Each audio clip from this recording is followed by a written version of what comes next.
This is How to Drink, the show about making cocktails and how to drink them. I'm Greg, and I have never been a professional bartender. I've never even had a job in a bar. I don't worry too much about precision and technique, because at the end of the day, if the drink you like is in the glass, you did it right.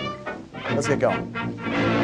Let's make Navy Grog. I wanted to do this drink back when we did the Tiki series, but I mean, we're in an even better environment, I think, for the drink to do it right now. The drink is a classic of the Tiki days, served at Trader Vic's and Don the Beachcombers joints. Slight variations in recipes. We're doing the Trader Vic's one. Don the Beachcombers relies a little bit on honey syrup.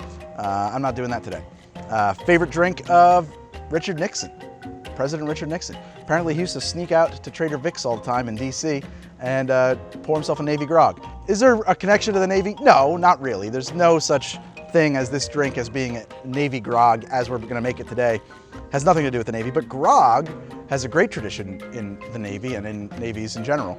Originally, Grog was a combination of water and rum or gin and lime. And it had nothing to do with getting drunk. It had to do with the fact that on old wooden sailing ships, the water supply was stagnant open wooden barrels of water sitting up there on deck that would get filled up with bugs, and a little bit of rum in there would kill the bugs, and a little bit of lime in there would prevent scurvy. There's a few recipes we find from the age of sail for various ships' grog recipes. They're all like 8 to 12 parts water to 1 part rum or gin and a little bit of lime. They're very, very weak. Really had nothing to do with getting drunk. As a matter of fact, common misnomer about pirates was that they were drunk all the time on the sea. Pirates generally operated under democratic ship's charters, where they elected a captain and a purser and all of those things, and they had set up an arrangement for insurance, for injuries, and so on and so forth. And one of the almost universal rules that you find on all these ships was that there was definitely no drinking while they were at sea. It was a fighting vessel. People could not be hungover or drunk when it came time to manning the cannons. Calico Jack is a very famous pirate, not because of his exploits, but because he got caught while drunk aboard his ship with his 2 girlfriends. I need 3/4 of an ounce of lime juice. Always use fresh citrus juices. Don't use like a roses or something like that. That's got preservatives and sugars added to it. It's just not really the same thing. I need 3/4 of an ounce of fresh grapefruit juice. Grapefruit is one of the few fruits that you can't juice in one of these guys. So I bust out the old pedestal juicer here. I think that's what that's called.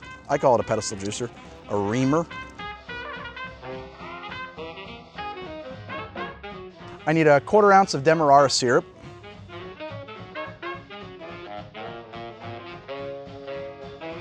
I need 1/4 ounce of this St. Elizabeth Allspice Dram. There are other Allspice Drams available, and you might try them.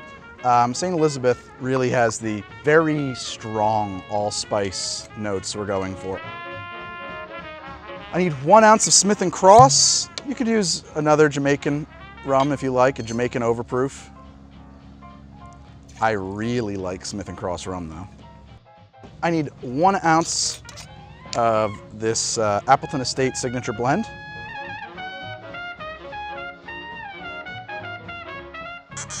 And I need 1 ounce of this English Harbour rum. So 3 ounces of rum, one of which is a little bit overproof. Navy strength at the very least. This is Antigua, and these are 2 Jamaicans. Heavy Demerara notes we're going for here. A lot of Demerara and allspice. Smells freaking delightful. I cannot wait to put this one in my body. I've got my shaved ice right here. You may own one of these and recognize the picture it came from, in which case you should know it's a great way to shave ice. I'm a half a parrot head, so I don't mind. Okay, so this is packed with our crushed ice. Our drink goes in, boom, boom, boom, boom, boom. Melts really fast. And that's enough, that's it for this. This drink typically calls for a double rocks glass. I happen to have these ridiculously gorgeous Tiki mugs. Let's pour into that, because we're gonna need the extra space. And kind of one of the defining features of Navy Grog is this cone-shaped ice garnish, which you make in these metal molds. The Beach Bum Berry branded Cocktail Kingdom sells them. And you just pack it with shaved or crushed ice, let it freeze solid, and then you have to tap it out. When I was set up to do this last time, I couldn't get these to work, probably because my ice wasn't really crushed enough. I've switched to mechanically shaved ice for this, and that worked really well. So get yourself a blender or a shaver, really obliterate your ice, pack it with snow, let it refreeze. It's just a bit of a flourish. It's not something that's like necessary to the function of the drink, but it is part of the drink's heritage. It has a channel cut in it for a straw to go through, and I'm gonna put my straw through right there. I actually prefer to do a gated pour to an open finish because I want to make sure I get all of my drink liquid first. And I'm doing a largely open gate here. And now I'll finish it off with my ice and really fill that up. Okay, that looks freaking delicious.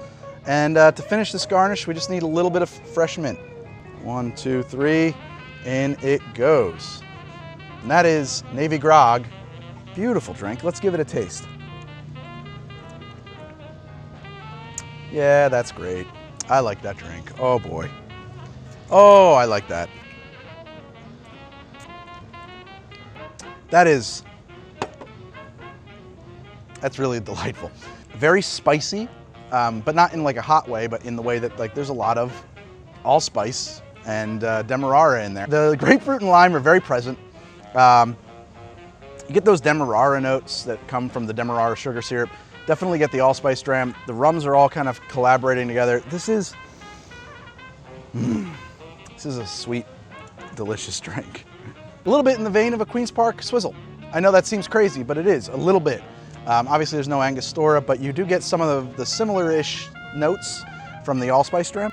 There's no reason to be coy about it. I'm using the recipe from the Smuggler's Cove book. I talked about the books that I have in my cocktail library in a recent episode of Chaser, and I mentioned this book. This book is, I think, indispensable for tiki drinks and for rum in general. It has a great section on rum, the history of rum, and how to categorize rums. And so we're using their system of numbered rums here to make this drink, which is how I arrived at the Smith and Cross, English Harbour, and Appleton Estate combination. You can definitely mix it up, and if you're interested in knowing the formula for how, you'll find it in this book. I love this book. They provide also, of course, the Don the Beachcomber variation on it, which I did not make today, and I would love to hear about it if you make it yourself. That's the show, guys. That's How to Drink. This has been a great drink. I tweeted how to drink. I'm on Instagram at How to Drink. I have a Patreon. If you wanted to see longer versions of my show and behind the scenes stuff, you could check that out. You might find it over there at Patreon. There's a link in the show notes and also in a card and at patreon.com/howtodrink. Pick up a copy of the Smuggler's Cove book. Martin and Rebecca Kate have a great establishment out there in San Francisco. I was there on my honeymoon and they wrote a great book together. It's awesome for all of your tiki needs. You can find it on Amazon and I'll provide a link in my show description. And if you use that link, I get a teeny percentage of the sale price, which is super cool of you to help me out with. It doesn't cost you anything more. Hey, that's the whole episode. Thank you for watching. I'm gonna get drunk and I'll see you guys next week with another cocktail on How to Drink. I'm just sweating like a pig. Like the sun is just brutally hot. This is a glass full of air conditioning. And I'm probably just gonna sit here with my buddy Steve the deer.